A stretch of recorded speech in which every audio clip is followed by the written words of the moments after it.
Bonjour, je suis Sarah Christine et je suis votre animatrice pour cette série de vidéos d'Action Canada sur les politiques publiques. Action Canada is a program for emerging leaders from all across the country, from all different backgrounds, and who work in all different kinds of jobs.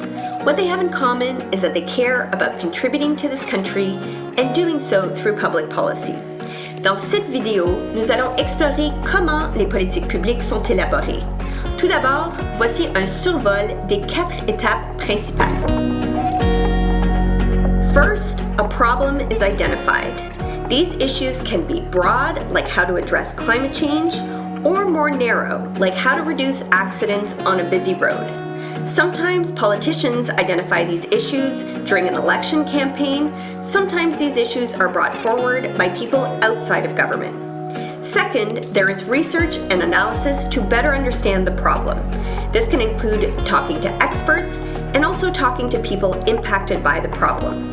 This allows us to understand the problem and potential solutions, which public servants can shape into policy recommendations that they bring to ministers. Third, the policy needs to gain support from other people. Sometimes they need to be voted on by politicians. Fourth, the policy needs to be implemented, that is, put into action. Let's take the examples that I started with. This could look like providing discounts on electric vehicles to address climate change, or adding speed bumps to roads to reduce accidents. Écoutons maintenant les fellows d'Action Canada qui vont donner plus de détails sur ces différentes étapes.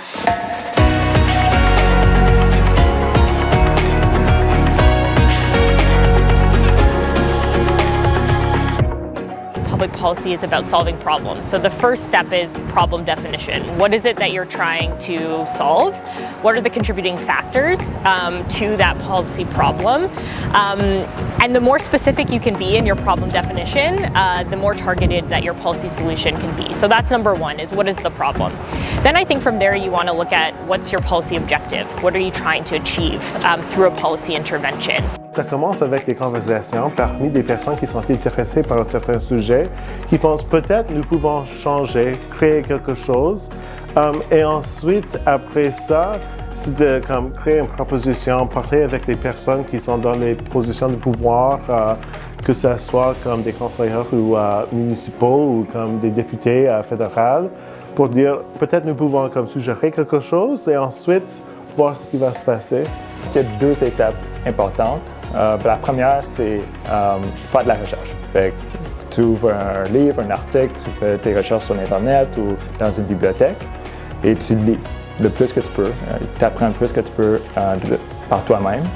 Et par la suite, la deuxième étape, c'est consulter. Parce que oui, les livres, c'est bien beau. Il y a des experts qui ont la chance d'écrire des livres, mais pas tout le monde a cette chance. Il y a beaucoup de gens qui ont une valeur qui peuvent contribuer à améliorer nos connaissances, mais ils n'ont juste pas publié d'articles.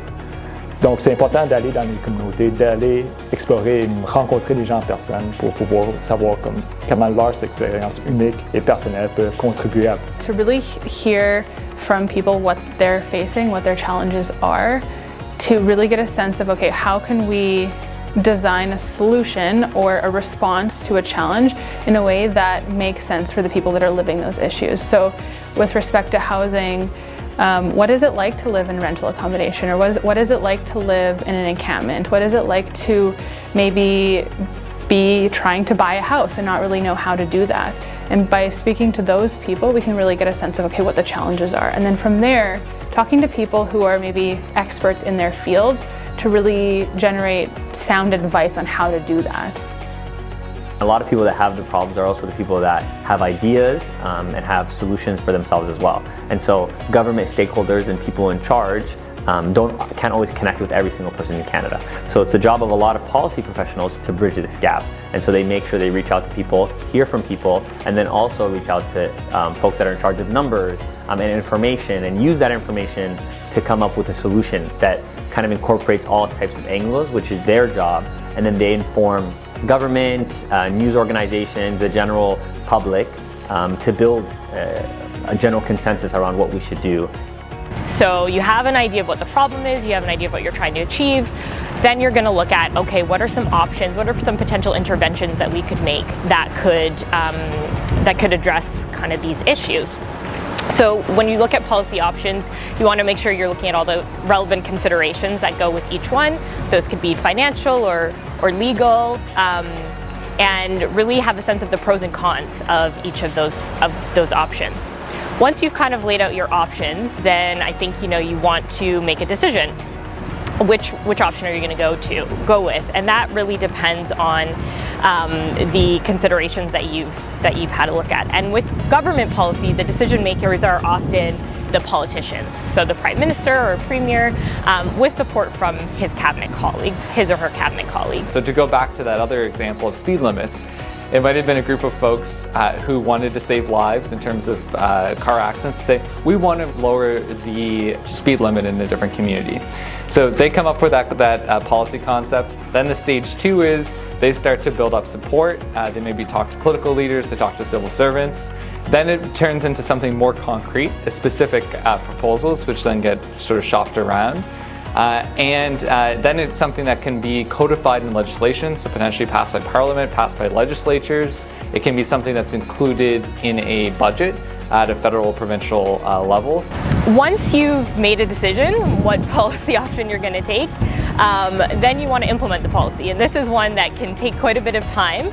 It could be starting up a new program, hiring new people, negotiating an agreement. There's lots of different kind of forms that can take. So the implementation stage is really the most critical. And then once you've implemented a policy, you also want to make sure that you're evaluating it and ensuring that it is actually meeting the objectives that you set forth at the beginning of the process. And if it's not, what sort of changes or tweaks might you need to make in order to ensure the success of the policy. You also need to consult people who are going to be implementing the policy. It's important to look to other provinces and other cities that are doing interesting policy and learn from their experience. So it's a whole range of activities that you need to undertake to ensure you have good policy on the ground that's going to impact the people the way you want it to impact them. In this video, you have seen that there are 4 important steps to creating public policy, and each step requires many people. Think about an issue that's important to you and try taking it through these 4 steps to explore what would need to be done and who would need to be involved to create a public policy on this issue. Peut-être que vous allez découvrir que vous êtes passionné des politiques publiques.